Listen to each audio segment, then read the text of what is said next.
రాజకీయాల్లో ఏదైనా ఇష్యూ మొదలైతే దానికి కామాలే తప్ప కొన్నాళ్ల వరకు ఫుల్ స్టాప్ అనేది ఉండదు. ఇప్పుడు తెలంగాణలో అదే జరుగుతోంది. ఆ మంత్రి చుట్టూ ముసురుకున్న వివాదాన్ని ముందుకే తీసుకువెళ్లాలని చూస్తోంది ప్రతిపక్షం.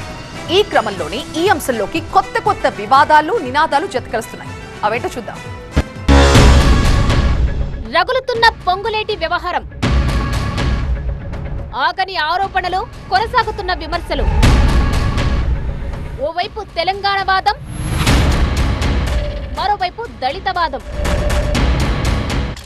తెలంగాణ రాజకీయాల్లో పొంగులేటి వ్యవహారం ప్రకంపనలు సృష్టిస్తోంది. అసెంబ్లీలో మొదలైన రచ్చ ఆ తర్వాత కూడా కంటిన్యూ అవుతుంది. మంత్రి పొంగులేటి కుమారుడు భూ ఆక్రమణలకు పాల్పడుతున్నారంటూ సభలో ఆరోపించిన బీఆర్ఎస్ వాటిపై ఆరోపించేందుకే హౌస్ కమిటీని ఏర్పాటు చేయాలని డిమాండ్ చేస్తోంది. అయితే ఈ విషయంలో ఏకంగా సిబిసిఐడితో విచారణకు ముందుకొచ్చిన ప్రభుత్వం 2014 తర్వాత జరిగిన అన్ని భూ ఆక్రమణలపైన చర్యలు తీసుకుంటామని చెప్పింది. అయితే అసెంబ్లీ సెషన్ ముగిసినా ఈ అగ్గి మాత్రం చల్లారేలా కనిపించడం లేదు. భూ ఆక్రమణలు జరుగుతున్నట్టుగా ఆరోపణలు వినిపిస్తున్న వట్టినాగులపల్లిలో ఇప్పటికే బీఆర్ఎస్ బృందం పర్యటించింది. అక్కడ బాధితులకు అండగా ఉంటామని భరోసా ఇచ్చింది. అంతేకాదు మంత్రి పొంగులేటిని మంత్రివర్గం నుంచి బర్తరఫ్ చేయాలంటూ గవర్నర్ను కలిసి విజ్ఞాపన పత్రం కూడా ఇచ్చింది. ఈ అంశం ఇప్పుడు రకరకాల మలుపులు తీసుకుంటుండడం ఆసక్తి రేపుతోంది. మరోసారి తెలంగాణ వాదం తెర మీదకు వచ్చింది. ఇలాంటి గద్దల కోసమేనా తెలంగాణ అంటూ విమర్శలు గుప్పిస్తోంది బీఆర్ఎస్. మరోసారి తెలంగాణ వాదాన్ని తెర మీదకు తీసుకొచ్చింది. రాష్ట్ర ప్రయోజనాల కంటే పక్క రాష్ట్రంలో ఎన్నికల ప్రచారమే కాంగ్రెస్ నేతలకు ఎక్కువైందంటూ ఆరోపణలు గుప్పిస్తోంది.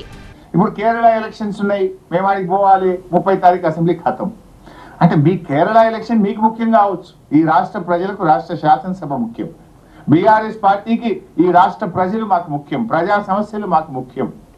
మీరు కేరళ ఎలక్షన్స్ ఉన్నాయని 30 తారీఖు అసెంబ్లీ బంద్ చేసి మొత్తం క్యాబినెట్ ఇవాళ కేరళకు, తమిళనాడుకు పోయింది. Is it the way? మీకు రాష్ట్రం ముఖ్యమా, రాష్ట్ర ప్రజలు ముఖ్యమా, ఈ శాసనసభ ప్రతిష్ట ముఖ్యమా, మీ కేరళ ఎలక్షన్స్ ముఖ్యమా? పొంగులేటి శ్రీనివాసరెడ్డిని బర్తరఫ్ చేయాలంటున్న బీఆర్ఎస్ డిమాండ్కు అదే స్థాయిలో కౌంటర్ ఇస్తోంది అధికార కాంగ్రెస్. బీఆర్ఎస్ పార్టీనే బర్తరఫ్ చేసే రోజులు దగ్గర పడ్డాయన్నారు తుంగతుర్తి ఎమ్మెల్యే మందుల సామేల్. హైదరాబాద్ చుట్టుపక్కల గత 10 ఏళ్ల పాలనలో భూదోపిడికి పాల్పడలేదని బీఆర్ఎస్ నేతలు చెప్పగలరా అని ప్రశ్నించారు. దళిత నాయకుడు స్పీకర్ సీటులో కూర్చుంటే బీఆర్ఎస్ ఓడ్చుకోలేకపోతుందంటూ మరో కొత్త వాదాన్ని తెరమీదకు తెచ్చారు ప్రభుత్వ విప్ విజయ రమణారావు. దళితుడు సభాపతి స్థానంలో ఉన్నందుకే సభ నిర్వహణపైన హరీష్ రావు ఆరోపణలు చేస్తున్నారంటూ కౌంటర్లతో విరుచుకుపడ్డారు. పొంగులేటి మీద మీరు బర్తరఫ్ చేయాలని ఏదైతే గవర్నర్ గారికి అప్పీల్ చేసినరో, మిమ్మల మున్సిపల్ ఎన్నికలలో, ఎంపీ ఎన్నికలలో, సర్పంచ్ ఎన్నికలలో మిమ్మల ప్రజలు బర్తరఫ్ చేసినారు. ఇప్పుడైతే కొద్దిగా కొసరు మీరు మిలిగిరు, అది కూడా మిలగారుగా. ఎందుకంటే దుర్మార్గంగా తెలంగాణ ప్రజానిక తెలంగాణ ఔన్నత్యాన్ని, తెలంగాణ గౌరవాన్ని మీరు తీసేసిరు. మీరు కాళేశ్వరంలో దోచుకున్నది పంచుకోవడంలో బీఆర్ఎస్ నేతల మధ్య తేడాలు వచ్చాయని ఆరోపించారు విప్ బీర్లా ఐలయ్య. ఓర్వలేక మంత్రి పొంగులేటి శ్రీనివాసరెడ్డిపై చిల్లరమల్లర విమర్శలు చేస్తున్నారని మండిపడ్డారు.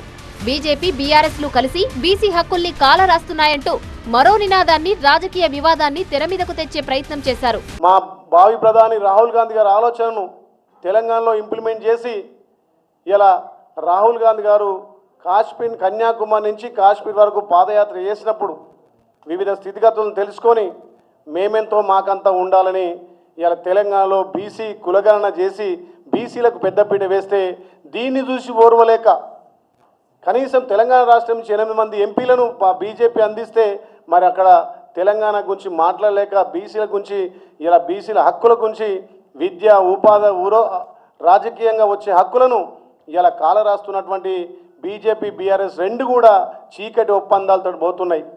మొత్తానికి రెడ్డి వర్గానికి చెందిన పొంగులేటి అంశంలో అటు తెలంగాణ వాదానికి తోడు ఇటు బీసీ, దళిత వాదాలు కూడా తెరమీదకి రావడం ఆసక్తి రేపుతోంది. మరి ఇది ఏ టర్న్ తీసుకుంటుందో చూడాలి.